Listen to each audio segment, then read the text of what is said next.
글쓰기가 나의 삶에 스며들었다. 과거 부모님의 틀 안에서 벗어나고 싶었던 20대 아가씨는 자유를 꿈꾸며 탈출을 시도했다. 자취를 해보기도 하고 기숙사에 살아보기도 했다. 그래도 마무리는 항상 본가로 불려 들어갔다. 나의 삶 속에서의 집이란 잠만 자는 곳이었다. 새벽 일찍 일어나 출근을 했고 자정이 지나 새벽쯤 집에 들어왔다. 집이 싫어서라기보다는 하고 싶은 일이 많았다. 미용실 직원으로서 디자이너가 되기 위해 배우는 아이들을 가르치기도 했다. 근무 외의 시간은 운동이나 여러 가지 수업 등등 자기 개발을 하며 바쁘게 살아왔다. 이렇게 많은 경험을 하며 사는 삶은 늘 즐거웠다. 그러다 보니 나의 꿈은 자유를 원하는 도비, 그 이상도 그 이하도 아니었다. 정리하고 내려와서 가게나 차려라. 갑작스러운 부모님의 말씀에 거역할 수 있는 다른 말이 생각나지 않았다. 항상 그래왔다. 결국에는 부모님의 말씀대로 행동하고 있었다. 이번에도 어쩔 수 없이 정리하고 내려와서 가게나 차렸다. 억지로 1인 숍을 오픈했는데 의욕이 하나도 없었다. 재미도 없었다. 손님이 없어도 상관없었다. 되레 숍 때문에 놀지 못한다는 생각에 귀찮기도 했다. 사실 이렇게 일할 바에야 안 하느니 못하겠다는 생각도 들었다. 오픈한 지 보름 정도 지났다. 혼자서 놀만한 건 다 놀고 나니 너무 심심했다. 심심하지 않으려고 남들 다 한다는 블로그를 개설했다. 그리고 못해도 2, 3일에 한 개씩은 포스팅을 했다. 심심해서 했던 블로그에 재미를 붙이자 점점 더 정성을 들여 글을 쓰기 시작했다. 하루 방문자 수? 이런 건 관심도 없었고 댓글이나 공감수도 관심이 없었다. 그냥 내 글이 어떻게 하면 최상단에 올라가지? 라는 생각뿐이었다. 최상단에 글을 올리는 게 가게 오픈한 것보다 더 재미있었다. 그게 나의 하루 낙이었다. 매일 출근 후 내가 쓴 글이 몇 개나 최상단에 올랐는지 확인했다. 페이지를 넘긴 블로그 글이 있으면 다시 내용을 보충해서 글을 썼다. 그런데 최상단에 올라갔던 글들을 보고 오는 고객이 생기기 시작했다. 동네 장사는 재미없어. 동네에 오픈한 게 창피하다. 라는 생각이 머리 한쪽에 항상 자리에 있었다. 그래서 그 고객들을 보며 왜 여기까지 머리하러 오는 거지? 라는 생각을 정말 많이 했다. 사실 그렇지 않은가? 굳이 이런 동네까지 와서 머리를 왜? 어르신들이 이렇게 많이 있는 이 동네에 왜? 하지만 고객들의 생각은 달랐다.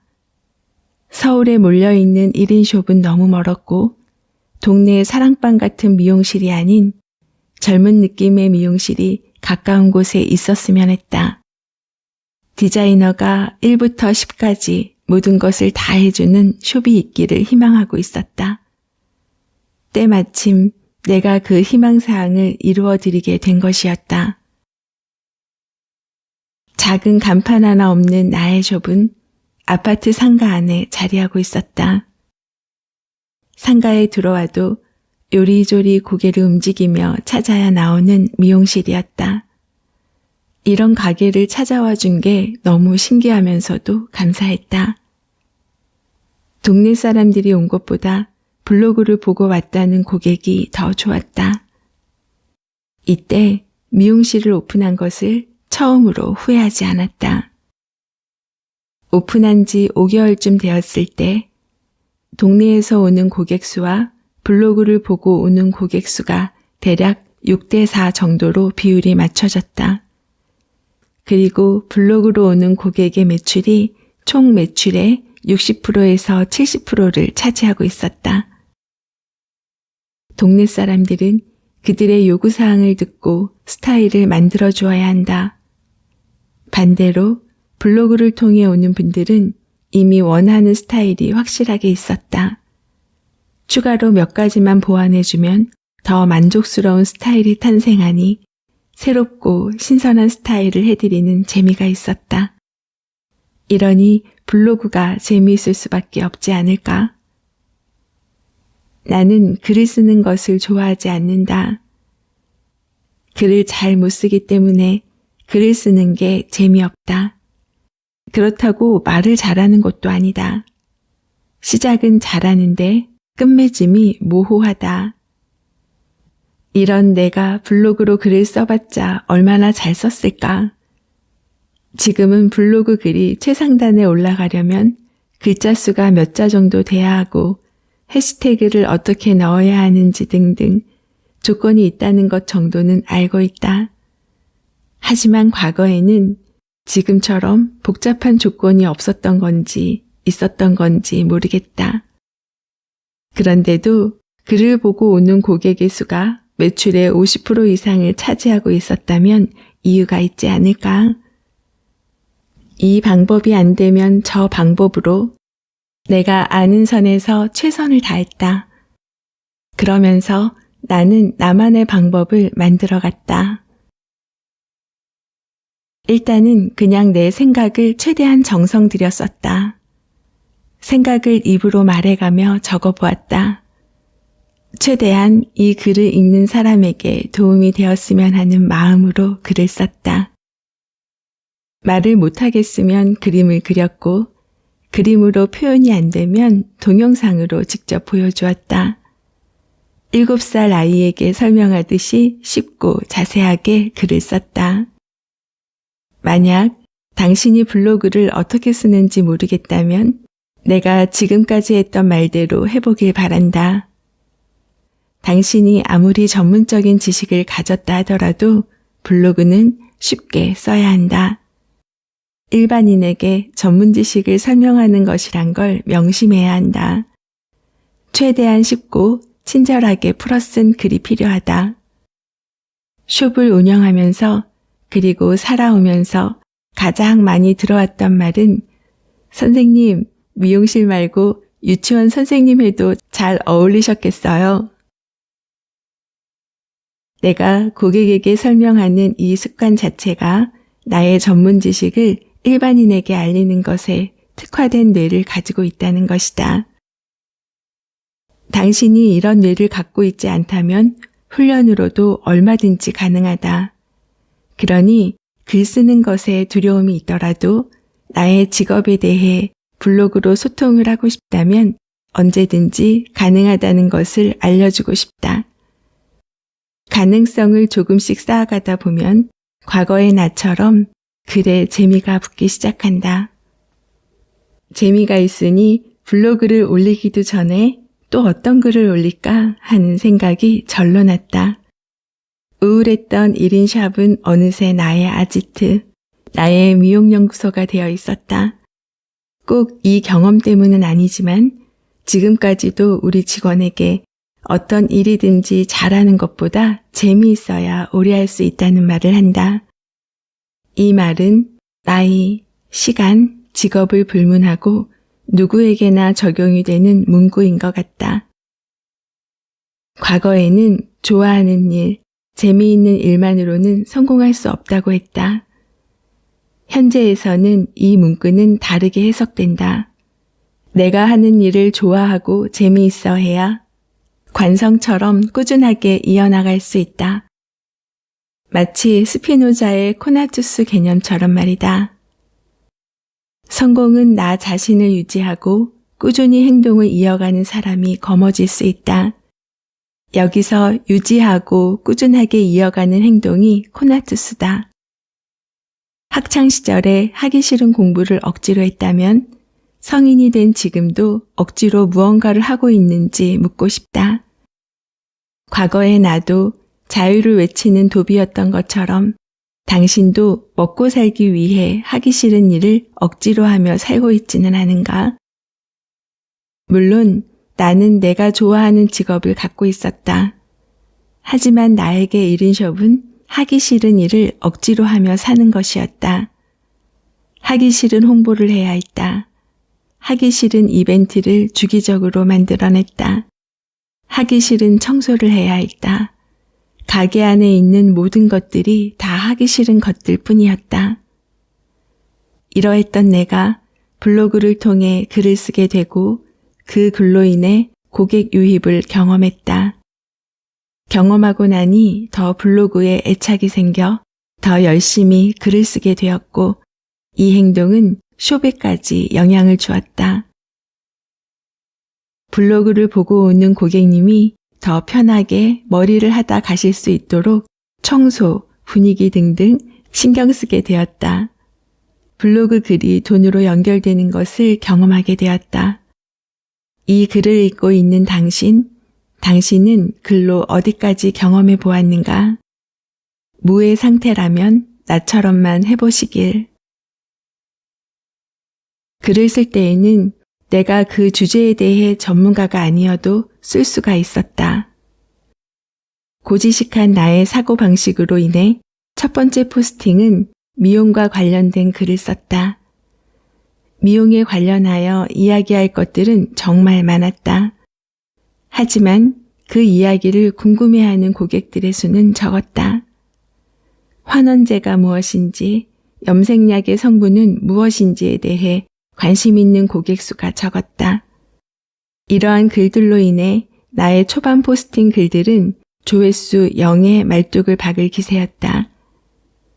앞서 말했지만 나의 글들은 최상단으로 올려서 많은 사람들에게 알리고 싶었고 이렇게 정성껏 쓴 글이 많은 사람들 눈에 보였으면 했다.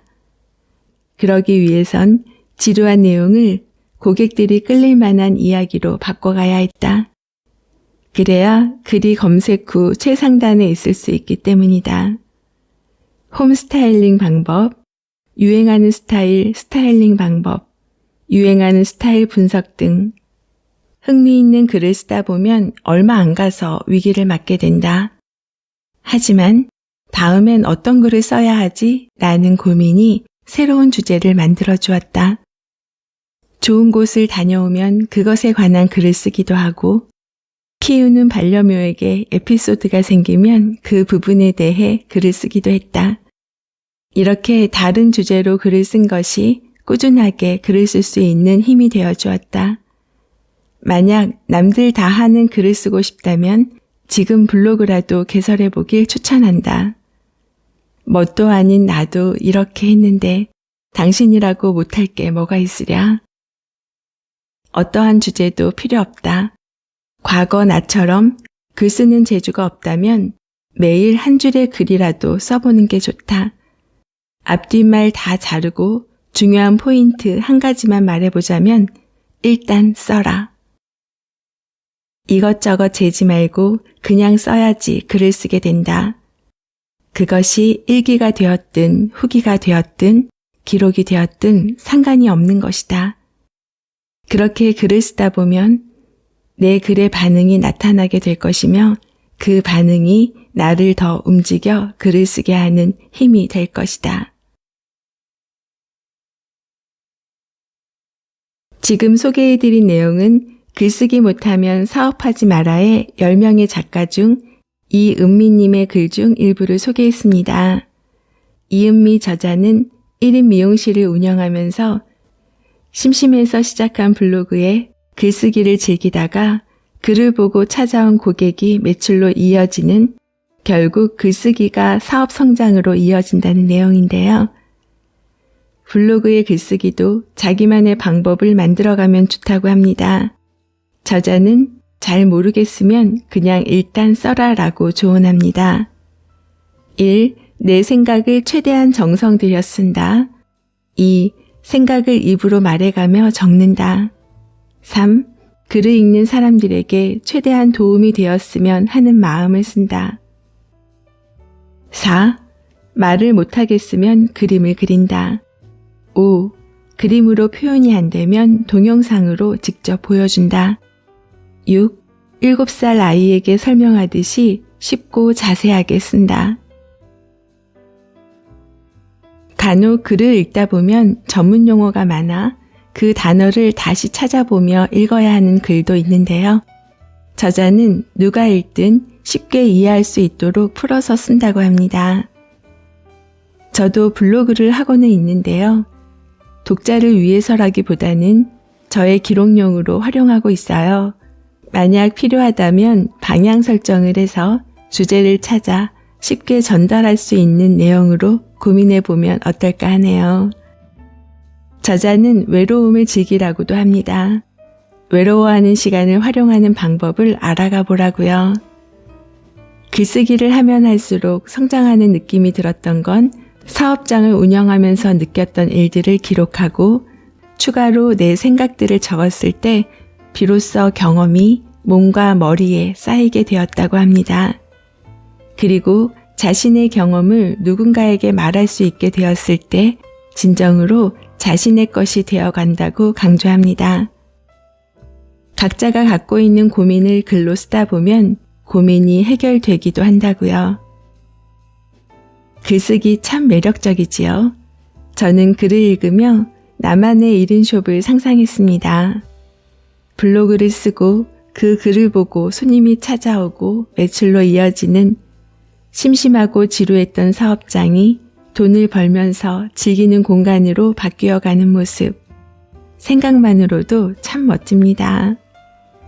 이것도 시작하는 사람에게만 보여지는 결과물이겠지요. 이은미 저자의 말처럼 일단 써보세요. 작가와의 만남 그리고 다양한 이야기를 전하는 미소영입니다. 오늘도 행복하세요.